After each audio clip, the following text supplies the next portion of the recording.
Vamos a conversar al respecto con el ex superintendente de pensiones, Alejandro Ferreiro. Señor Ferreiro, bienvenido al programa. Buenas tardes, mucho gusto, Daniel. Igualmente. Vamos a las indicaciones que son las que están generando la polémica en este momento. El hecho de poner este plazo de máximo 30 días y que no puede haber cambios entre fondos si no son adyacentes. ¿Le parecen buenas o negativas estas indicaciones? A ver, yo creo que hay que poner algo de contexto. El sistema de multifondos nace para ofrecer opciones, para dar cierta libertad de elección en perspectiva previsional, es decir, que cada quien elija el fondo que mejor se acomode a su perfil de riesgo-retorno, definiciones que son más bien de largo plazo y no necesariamente, más bien drásticamente digo, no para estar intentando ganarle al mercado en el corto plazo a través de una especulación que es más riesgosa y con efectos adversos. Lo que se busca con esta indicación es evitar la simultaneidad y la masividad de los traspasos, porque lo que está ocurriendo en el ejercicio de esta libertad de elección es que siguiendo ciertas recomendaciones, cada vez más personas están tomando decisiones de cambiarse a un fondo, forzando a las AFP a comprar o vender instrumentos financieros para poder cumplir con ese mandato de cambio de fondo, y eso tiene efectos negativos sobre los mercados. Es evidente que las tasas de interés están siendo impactadas por estas recomendaciones, el tipo de cambio probablemente también lo ha sido, y desde ya hace un tiempo, tanto el Banco Central como distintas autoridades de gobierno han mirado esto con preocupación. El ideal de la regulación deberá ser maximizar la libertad de elección, pero minimizar la simultaneidad y la masividad de los cambios, porque eso está moviendo precios, alterando los mercados, generando efectos incluso perjudiciales para los propios pensionados. Tú sabes bien, Daniel, que cuando mucha gente compra algo, eso sube de precio. Y cuando las personas se cambian masivamente, digamos, al fondo A comprar acciones en Chile o a comprar dólares para invertir afuera, eso presiona el precio en contra de las mismas personas que se están cambiando. Entonces, esta idea de amortiguar los cambios para evitar su simultaneidad y su masividad tiene sentido. Hay que buscar un mecanismo también para preservar lo que la gente valora, que es la libertad de elegir. La libertad de elegir no debiera estar en cuestión. Lo que complica, lo que está generando verdaderos problemas hoy día es la simultaneidad y la masividad de tantos traspasos en el mismo día.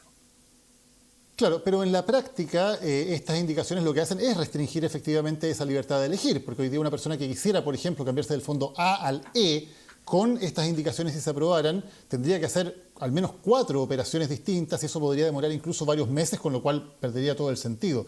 ¿Se está afectando efectivamente la libertad, aunque sea por las razones que usted ya ha explicado? Yo creo que efectivamente hay una restricción a la movilidad que hoy día existe. Se busca de alguna manera preservar el sentido último que tenía la selección de fondos, que es una mirada de largo plazo. Cuando yo elijo un fondo, en rigor no cambio de opinión cada 15 días. Es una elección que sostengo durante un cierto tiempo y si voy a cambiar de opinión, me voy a cambiar de opinión de manera gradual, de manera progresiva. Es muy raro que yo considere que tengo una vocación por una elección de fondo más conservadora, el fondo E, por ejemplo, y luego me cambio al fondo A. Entonces, el modo en que se ha ejercido la libertad de elección es distinta de la que se tenía en mente al diseñar el sistema multifondo, pero efectivamente, y por los efectos que expliqué y que preocupan al gobierno y al Banco Central también, estas modificaciones suponen restricciones a la elección. No las supondrían si las personas eligieran de manera autónoma. El problema aquí está dado por el efecto manada o el efecto rebaño, si tú quieres, de que todas las decisiones están siguiendo ciertas recomendaciones y se comienzan o se ejecutan en un mismo día. Y eso obviamente impacta a los mercados con varios problemas. Ahora, mucha gente sigue estas recomendaciones efectivamente porque consideran que siguiéndolas van a poder amortiguar las pérdidas y maximizar las ganancias, sobre todo en un momento en que hay muchísimo nerviosismo porque sabemos que el mercado ha tenido alzas y bajas muy bruscas. ¿Es recomendable para la gente intentar, comillas, ganarle al mercado siguiendo estas recomendaciones para vender y comprar en el momento adecuado? Hay un sinnúmero de literatura, de estudios a nivel global que muestran lo difícil que es ganarle al mercado. Significa que alguien piensa que tiene más información que la suma de toda la información de todos los agentes que están pensando cuál es el precio justo de cada instrumento. Es difícil ganarle al mercado tomando decisiones que se ejecutan instantáneamente. Es casi imposible ganarle sistemáticamente al mercado cuando la decisión se toma un día y se ejecuta 4 días hábiles después. Es muy riesgoso lo que ocurre hoy día y lo que va a ocurrir mañana. La gente piensa que le va a ganar el mercado, pero toma una decisión hoy día que se ejecuta 4 días después. Pudo haberse estrellado un avión en las Torres Gemelas, pudo haber ocurrido una ampliación de la pandemia. Pueden haber muchas cosas que pasen en esos 4 días que hagan que esa decisión ya irreversible resulte muy, muy contraria a los intereses de quien la adopta. Señor Ferreiro. Consecuencia, y si, como usted dice, como usted dice, en la práctica es casi imposible pensar ganarle al mercado sistemáticamente. Uno le puede ganar una vez, pero no en el largo plazo. ¿Qué sentido tiene entonces tener toda esta competencia entre varias AFPs que ofrecen la mejor rentabilidad? Uno podría decir lo mismo. Es absurdo gastar todo este dinero en varias AFP compitiendo, comillas, por ganarle al mercado y que la gente se vaya cambiando de AFPs. ¿Tiene algún sentido también toda esa infraestructura con los gastos que significa para los ahorrantes?